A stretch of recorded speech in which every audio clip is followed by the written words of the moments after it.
Hi everyone, this is the team from CIS. This is Jeff speaking. We've got Dr. Chandra here, along with Lily, Andrew, Marvin and Jeff. Hello. Hello. Hi. Hello. Hi. Hi. And today we're going to be talking about anger, just as a topic for everyone to really get into. First of all, should we have Dr. Chandra kicking off? Yeah. Anger is very important. A study at Johns Hopkins University with more than 1,000 physicians, they report that young men who quickly react to stress with anger were 5 times more likely than their calmer counterparts to have an early heart attack, even without a family history of heart disease. So we of course know it that anger leads to all kinds of problems, physical and mental, and we must be away from it. In the Vedic philosophy, body and mind are my instruments. I am the soul, the conscious entity, spirit of my system. Of course, we are familiar with taking care of our body, giving it a shower, bath, keep it clean. After 24 hours, it picks up all kinds of dirt and we have to clean it up. Cleansing of body. In the Vedic philosophy, the usage of mind also leads to pick up of some impurities and we need to clean it up. Cleansing of mind. And there are mainly 6 impurities. The Sanskrit words are Kama, Krodha, Lobha, Mada, Moha and Matsa, which respectively mean lust, anger, greed and ego, attachment and being envious of others. So this is very highlighted that we have to somehow take care of our mind and do some kind of cleansing so that these things don't add up again and again. Anger is very important, one of them. Is it discouraged to have anger in the Vedic philosophy? Yes. Manu, who is the author of Manusmriti, he defines if you are a righteous person, righteousness is what is called dharma.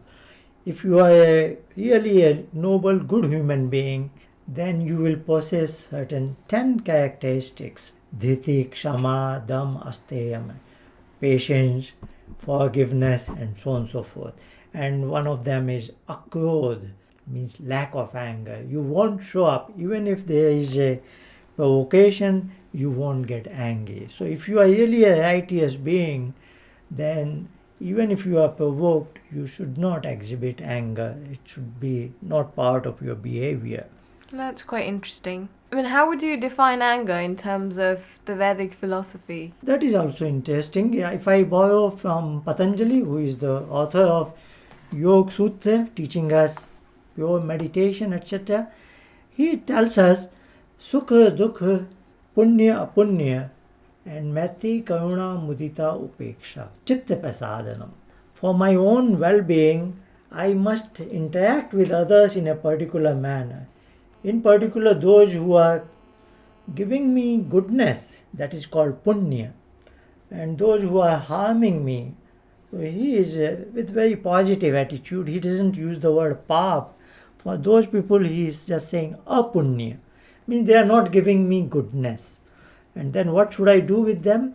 I should do upeksha, ignore them. If somebody gets angry with me, then I should ignore. I should not retaliate. I should not take revenge. So I should maintain my balance.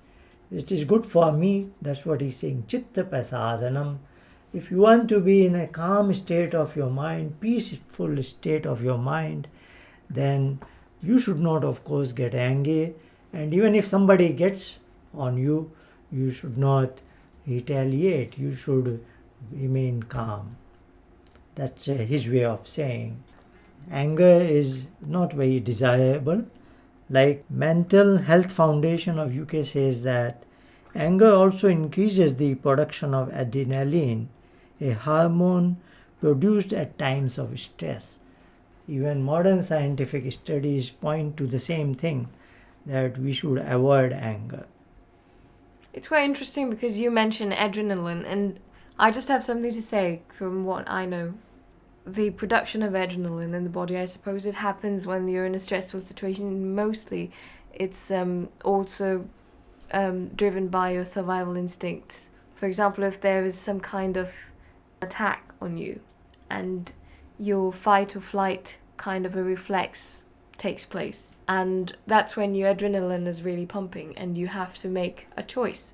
And maybe in flight you are probably scared or you want to get away from the situation. Fight situation is more about attacking something that is threatening you. And I personally think that maybe in those situations anger can play a positive role. Jeff, you look very amused. Yeah, I was just wondering where you were going with that. No, I was just thinking that it would be really weird, for example, if someone attacked you and if you did not react to it at all and you just, you're just trying to defend yourself. But sometimes it is necessary to fight back. But those are extreme fight or flight. I'm not saying that this is how you should live your day-to-day lives, and which is why that amount of stress can lead to a lot of problems. But I just think that is probably the only way, part of anger, that can be positive. I can't think of anything else. There are other ways as well. For instance, part of anger is also things like raised blood pressure. It's the same kind of biological response. You'll get raised blood pressure whenever you do anything that exerts a lot of force. Say if you're doing something athletically, doing a hammer throw in the Olympics. For that short time when you're throwing the hammer, you will have hugely raised high blood pressure. It mimics the effects of anger because it gives you strength, and that's the way you exert yourself physically. And they're the same sort of responses. At the same time, in modern day, there's a lot of situations where it's just not particularly applicable. For instance, a lot of people have problems differentiating between anger and guilt. There's a study done recently on people who had been in car accidents, and they always found people who hit people were actually more angry. The theory being that the people who got hit, they were just angry about it. The people who hit the person, there's a mixture of anger and guilt involved. And because people do struggle to differentiate between anger and guilt in these specific situations that they come across, sometimes these two things can work synergistically. So you're feeling guilty, you're feeling angry, and that makes it even worse than if you were doing one or the other at once. Yeah. Vedic philosophy also, the positive part of anger is called manu. Manu is that emotion when you consciously decide to fight with somebody, with your enemy, and then you do it vigorously. That is called manu.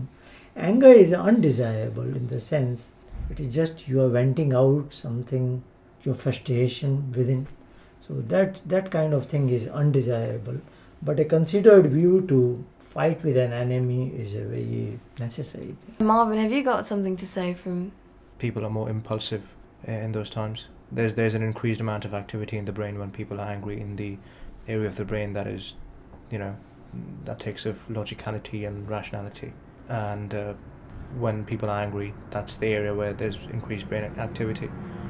And any decisions people tend to take quickly or impulsively during those times, unconsciously they tend to be the right decisions. Do you think it applies to every kind of scenario? No, not really. It's what would happen in most instances. I mean, you're just classifying that situation as being something about you, but I may be angry at the political state of the country. Doesn't really mean that I am to benefit directly from that. It could be anger in any situation, not necessarily something that I could benefit from only. Okay. How music can play an important part in anger? Do you have any personal experiences with it? It definitely deviates your mind from being angry. So I don't think it depends on what kind of music you're listening to, but obviously whatever your taste is, that sort of music would change your mind. I don't think the loudness of the music has anything to do with being more angry or less angry. If you like the music, you'd probably calm down. If you don't like the music, you'd probably not listen to music and stay angry. But if the music is aggressive, I don't think that makes any impact on your anger. If you like the music, you just calm down. So you don't think a certain type of aggressive music can make someone aggressive? No, I don't know. I can't say I've never experienced it. So right. So obviously, if I'm angry and if I listen to music that I like, no matter if it is loud or if it's aggressive itself, I don't think it would further make me more angry. If the music is aggressive, why would it make me more angry? yeah, that's a fair point. Supposing someone walked to you saying, I'm very angry, and you have like a disc of a lot of random music on it. Are you going to give it to them and say, listen to this music? No, I just ask them to listen to whatever they like. Okay. And you just say, it will make you calm down. If that's what he wants, then yeah. That's quite cool. Well, I think certainly there are outside things that can help people with anger. The physical touch between the mother and the baby can have effect on it throughout the next couple of years of its life, just in the first few hours after it's born. For example, with rats, mothers will lick the baby rats a lot more if they're basically better mothers. It'll mean that for the next few months of the rat's life, it feels less stress. This has also been shown in humans, that in the first few days after a baby's born, if it's touched a lot more by the mother, it'll feel a lot less stress. It'll have less of a raised heartbeat whenever it comes up against a stressful situation, right up until 2 years old, and that's as far as it's been studied so far. So it's some kind of a reassuring kind of a...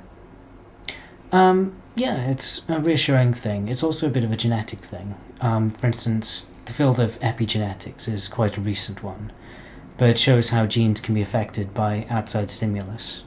Sometimes people think that genes are just something that you're born with and they never change. That's completely incorrect. It's been shown that simple things like the touch of a mum, like something like radiation is the most commonly known one for cancer, changing your genes. Lots of things can change your genes and what turns on and off. I think they're called transmission factors. Things that can affect which genes are expressed and which genes aren't, and it can affect you in a really big way. You know, there's a quick fix thing. If somebody's angry, you do this or that. But meditation is good in the sense it's a long-term positive approach. Yeah, but then if somebody is very, very angry, you can't just expect them to sit down and start meditating. No, that's the point I'm So saying. meditation and anger are probably not really going hand in hand at the same time. Yes, that's the point. That you have made the point. If somebody is geared towards meditation and is doing daily meditation, Patanjali meditation, that person is less likely to get angry with the same kind of provocation. So there is internal changes. There is a change in Patanjali's or Vedic perspective. As I said, body and mind are my instruments. So in meditation, I have calmed down my mind. My mind is absolutely void of thoughts. Almost, it's not mindfulness. In Patanjali meditation, mindfulness is like dharana, concentration. But next is dharana and comes dhyan, when I am absolutely void of thought.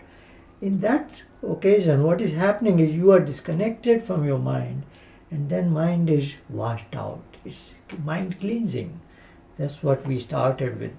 So all kinds of imperfection, including the fact that you are prone to anger, gets diminished. So that meditation is eventually the ultimate kind of solution, that the personality goes through transformations, that certain things used to get you angry, now that thing won't get you angry. So these are some things I have seen in my students also, and many of my students have reported. So this is a thorough transformational change we are talking about. And there is also a quick term change, because as a precursor to meditation we are doing pranayama, deep breathing. Deep breathing is very helpful in anger management, including I have seen American Psychological Association saying breathe deeply from your diaphragm, because our normal breathing at chest level, if I am breathing deep, I am less likely to get angry. Indeed, when you get angry, what is your breathing? Your breathing is very shallow and fast. So if you are a meditation practitioner and you have practiced deep breathing, your normal breathing becomes deep, then you are less likely to exhibit anger. Calming somebody down and focusing their mind. And deep meditation's been shown to have other effects as well. For example, there's a study done on people having heart attacks, strokes, basic cardiovascular health. And it was shown that, I think it was a study done on African Americans in America, showing that the incidence of heart attacks was reduced by 50% which is a huge issue given that a heart attack is one of the biggest, if not the biggest killer in the world. So it certainly has a lot of health benefits. Okay, I think that's all we have time for today for anger. Thanks everyone for joining us. We have a campaign going, and now Marvin's going to speak more about it. Right, as all of you know, we've done quite a lot of work in the past, and obviously our meditation sessions have helped a number of people. But during this time, we're struggling really hard to keep up financially, and that's why we've come up with a campaign. It's on indiegogo.com/savecis. There you'll find out all the stuff we've done and what kind of difference it's made so far, and how people have benefited. And we'd be very grateful if you can have a look through that and hopefully make a contribution and forward it on to all of your friends as well. Okay, so we have about 20 days left on the campaign on Indiegogo. There's also a video there, so if you go there, watch the video, it tells about all the stuff we're doing. And so have a look at the video, and we hope you enjoy the video and make a contribution as little as $1, and spread it to your friends and family members or anybody. Yeah, we really hope that you can stand with us, and we also hope that you're enjoying the work that we're doing. Some of us complained that they hadn't been receiving the emails. We have made a few podcasts in the past, so if you just go on our YouTube channel, Center Inner Sciences, you will find all the previous videos there that we've been making. And with all your support, hopefully we'll be able to do more work in the coming future, and we're all really looking forward to it. So here's all of us saying goodbye to you again, and thank you for tuning in, and we'll be back again hopefully with another podcast. Bye! Bye.